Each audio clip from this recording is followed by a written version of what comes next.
keessatti walitti qabne. Ibsa Amnesty International waraana Tigraay irraa kennee qabannee jirra. Dubartii Itoophiyaa kan addaata jeefamte maatiin maal jedha? Ergumaatti deemtee ishii waliin namicha amma ishee ajjeese kana wajjin hiriyaa ta'anii ture wanta jedhamu dhageenye hiriyaa turanii sadiin dura wal lolanii bakka. Oduu biraallee harka isanii qabna. Maqaan kee Asli Galgalooti nu waliin tura. Itoophiyaatti gariin labsii yeroo muddamaa naannoo Tigraay ilaalchisuun odeeffannoo qulqulleessuu waamichi ministeerri muummee Itoophiyaa Dr. Abiy Ahmed taasisaniin poolisoonni naannoo Tigraay hedduun karaa naannoo Affaar harka kennachaa jiru jedhe. Dr. Abiy poolisii naannoo adda Tigraay fi TPLF isaa xumuraaf harka kennatan sa'aatii 72 kennee ture. Haa ta'u malee pireezidantiin naannoo Tigraay waamichi kuffisuun waraana akka falmatan dubbatan. Dr. Dabratsiyoon Gabra Mikaa'el ibsi mootummaa magaala Maqalee marsinee jirraa jedhu dharaa jedha. Gaanfa Afrikaatti dhaabbatni Amnesty International waraanichi jiraatota jidduutti gaggeeffamuu akka hin qabne akeekachiise. Gaanfa Afrikaatti qorata Amnesty International BBC'n dubbisee Fiisa Takalee akkan jedha. Waraanichi gara Maqaleetti dhiyaachaa akka dhufe qaamoleen lamaan wal waraanan ibsa kennaa jiru. Dubbii himaan humna ittisaa Itoophiyaa jiraattotni Maqalee naannicharraa akka of qusatan yoo akkas hin taane araarri goonuu hin jiru jechuun ibsa nama yaaddessu kennanii ture. Gama kaaniinis ibsi kennamu jira. Ibsi amma baasne akeekkachiisa qaamolee lamaaniif kennamedha. Magaalittii keessa jiraattota baay'eetu jira waan ta'eef waraanni kun miidhaa guddaa akka hin finneef hubachiisuuf. Waraana kana keessatti naannoo lammiilee nagaan jiraatanitti boombii, madfii fi moortarii gurguddoon haleeluu akka hin qabne dabalataan naannoo manneen jireenyaa, manneen amantaa fi hospitaalota buufata waraanaa fi waraanaaf kan oolan fayyadamuu akka hin qabne hubachiisne. Meeshaalee waraanaa bakkeewwan bal'aa haleeluu danda'an fayyadamuu akka hin qabnes ibsineerra. Waraanni erga jalqabee tajaajilli bilbilaa fi intarneetii waan hin jirreef qaamni balleessee akka deebisuuf gaafanneerra. Kana malee hanqinni nyaataa, qorichaa fi bishaanii akka jiran hubatama. Waraanichi yeroo godhamu kanatti jiraattotni tajaajiloota kanneen argachuu akka qaban gaafanne. Amnesty International umni TPLF fi umni mootummaa federaalaa waraan kan keessatti uummata da'oo godhachuu hin qaban jedhu. Kuyyoo ta'ee argame yakka waraana guddaa jedhan. ሰብአዊ ከለላ መውሰድ በጦርነት ሕግ መሰረት ወንጀል ነው። akka seera waraana idil addunyaatti uummata da'oo godhachuu yakkadha. Itiyoophiyaa keessatti qofa osoo hin taane namootni yakka kanaan shakkaman biyyuma kam keessattiyyuu yoo argaman himanni irratti banamuu danda'a. Qaamni tokko isa kaaniin uummata keessa dhokateera jechuun qofa osoo adda hin baasiin haleeluun qabu. Kanaaf dirqamni kun qaamolee lamaaniif uummata da'oo godhachuunis dhorkaadha. Isa kaaniifis bakkeewwan adda bahan qofa irratti haleellaa waraanaa gochuudha kan qaban. Waraanichi jalqabeera. Kanaaf seerota waraanaa idil addunyaa jiran akka hordofaniif kan gaafanne. Obbo Fiisan namooti naannoo Tigraay baqatanii Suudaan galan lakkoofsi isaanii 40,000 caalaa jira jedhan.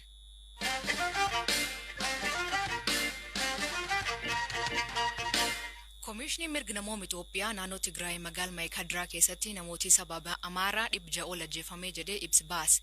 Yakka kan qorachuuf komishinii nama 4 gar magaalichaa ergee sadassa 4-9 qorannoo gaggeessuu hima. Qoranichi magaala Maayikaadiraa, Gondar, Abraha Jirraa, Sanjaa fi Humeera socho'uun akka gaggeesse hima. Maatii miidhamtoota hospitaalaaf namoota ilaan arganirraa raagaa walii qabuu hima. Zalaalem Taadessaa komishinii mirga namoota Itoophiyaa gorsa mirgoota namooma Imaad Abdul Fattah dubbis. Walitti bu'iinsa humna addaa naannoo Tigraay fi waraana federaalaa jidduutti uumame hordofuudhaan magaalaa Maayikaadiraa jedhamtutti namoota siivilii ta'an irratti adda dureedhaan gumii dargaggoota Saamrii jedhamuu fi deeggarsa poolisoota akkasumas milishootaatiin namoota nagaa namoota hidhannoo hin qabne irratti yakkii ajjechaa bifa garagaraatiin akka raawwatamedha ragaan nuti arganne kan argisiisa. Namoota meeqatu ajjeefame akka qorannoodhaan bira geessanitti? Namootni ajjeefaman hedduudha.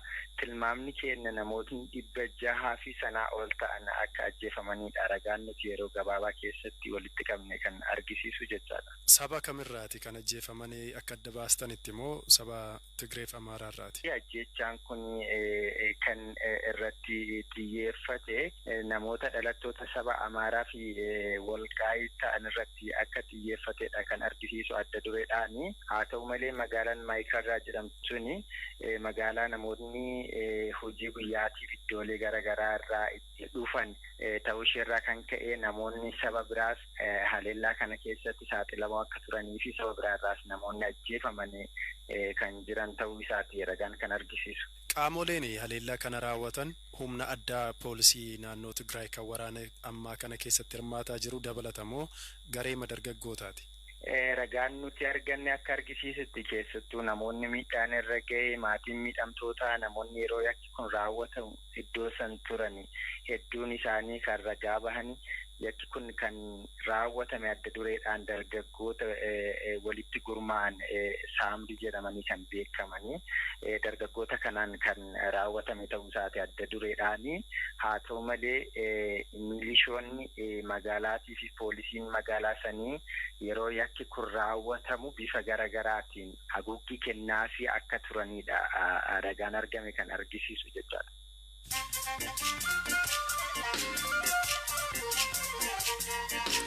Waldhab naannoo Tigraayitiin uumameen walqabatee abbaan alangee federaalaa namoota 167 irratti ajaja hidhaa baasuu isaa beeksise. Abbaan alangee wanni humnoota TPLF hojjetan seera biyyaatiin yakka guddaa jedhee ibse. Lammiileen biyyoota Afrikaa 15 Ameerikaa imaluuf doolaara 15,000 of dur kaffaluu qabanii jedhee seerii yeroodhaaf baay'e. Seerii kun kan muudee 24 jalqabu keessummoota viizaatiif keessummoota viizaa daawwannaatiif viizaa daldala qabanii akka isaan biyyaatiin turre godhuuf jedhan. Aktiivistii deeggara demokiraasii beekamaa Marsirii keessaa taree shororkeessummaa namoota 20 waliin dabalama. Aala Abdulfattaa namoonni mul'ata fincil kaasuun Hosni Mubaarak kan gorra kaase kee jira. Amma obbolummaa Islaamummaa seenee jedhanii hidhama.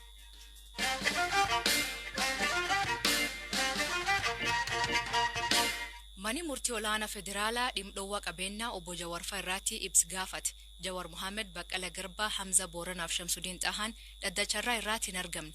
Mani murtii olaanaa federaalaa dhaddachi Ramadii Lidaataa falmii dhoowwa qabeen hidhamtoota galme Jawar Muhammadii fi namoota 24 irraa har'a ilaalee jira. Beellamaan duratti isaa waliin marachuun dirqamaan tureef gaafa sanbata guddaa dhagee gaafatee ture achirratti maal goona maal haala jiru irratti yoo mari'annu dhaddacha irratti hin argamnu. Tokkoffaa karaa tokkoon gara biyyattiin haala waraana keessa jirtutti manni du'aa jirutti nu qabeenyaaf jennee dhaddachisan dhaquun mataa keenyaaf familii keenyaaf gaariin ta'u. Kanaafuu dhaquun qabnu kan jedhu. Lammaffaan ammoo akka waan guddaati kan kaasan maali yeroo ammaa biyyattiin waraana keessa jirti. Waraana kana keessatti nu diina keessaallee kaalaallee hin qabna.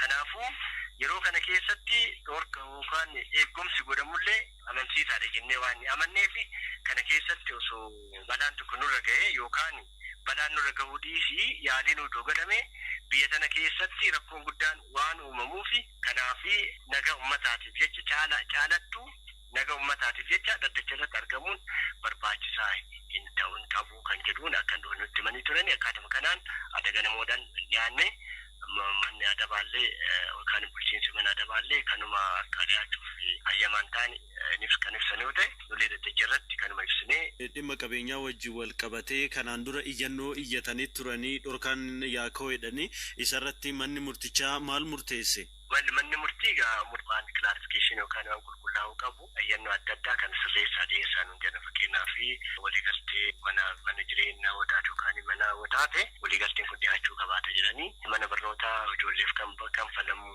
yoo ta'e taate kanaaf kan gaafatame yoo taate mana barnootaa kanaaf hagam akka kafalamu kun addaan bahee dhiyaatu kan jedhamu ta'e haa ta'u malee nu armaan durallee dhiyeessinee jira manni murtii nu ilaalu jenneerra.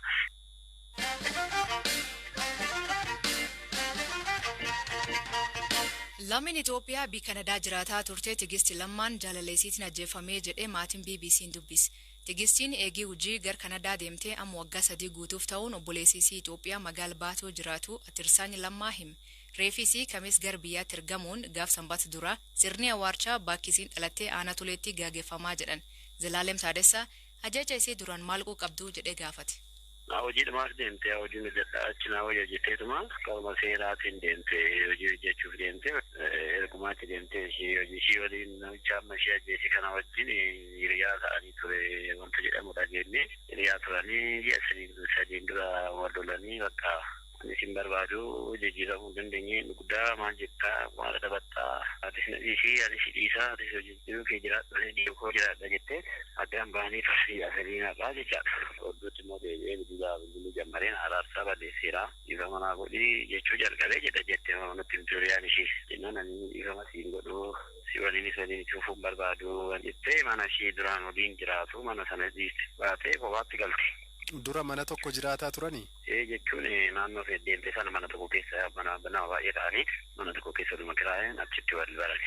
Booda naannoo guyyaa 15 immoo torba 3 immoo akkama makiinaa qabadishiin makiina ishiitiin qara mana hawwatu baatu seenee otoo wanta caqaacaqan makiinaa keessatti wannoon xiqqoo rukuteetoo mataa ishii akkana waatu balleessee ture amma akkas dhiigseeti.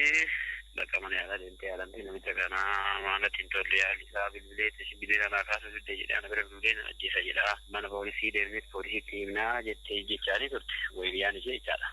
Ta'uu bakka hojii afaan dhufee diliin koona jalaa badaa isaas akkas waan biraatti poolisiin beekee shaggaan nun ta'uu nuuf gaafasi dhiisi maal fidaa jechaa turte jedhan hiriyaan.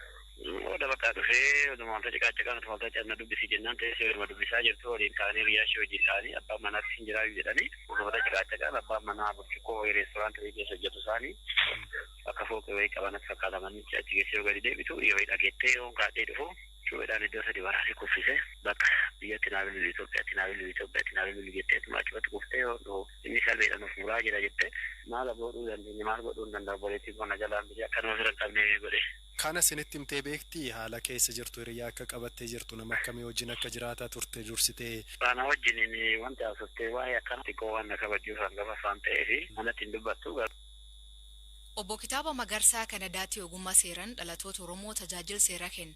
Amma Abukaatoo Tigist waliin ajjecha kan hordofaa akka jiru BBC Team Zalaalam Taadessaa dubbis.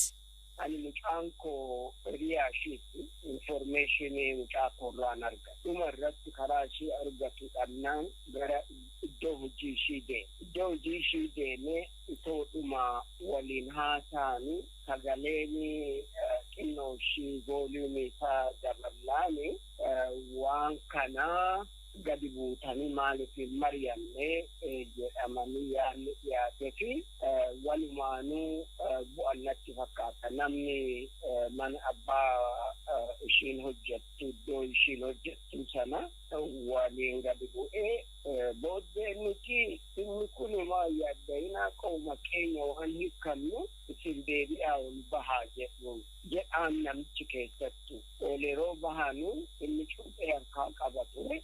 Irra deddeebi'ee akka ishiin hin jiraanne godhee achitti ajjeese. Akka argametti innis madaa'eera. Yeroo wal'aansoo wal'aanii walaa ofaa waraanii of harkaan qabdu maaliif waraana? Isumatu edda ishee ajjeese booddee of ajjeesuudhaaf of waraane natti fakkaata. Egaa amma formaalii chaarjii godhaniira with murder. Maalitti doonin waraaname lubbuu kan sadhabsiisu miti. Iddoodhuma ajjeesetti waan qabame waan namni qabu waan wabii barbaadu miti. Yaada kenneeruun qabu sana booda akka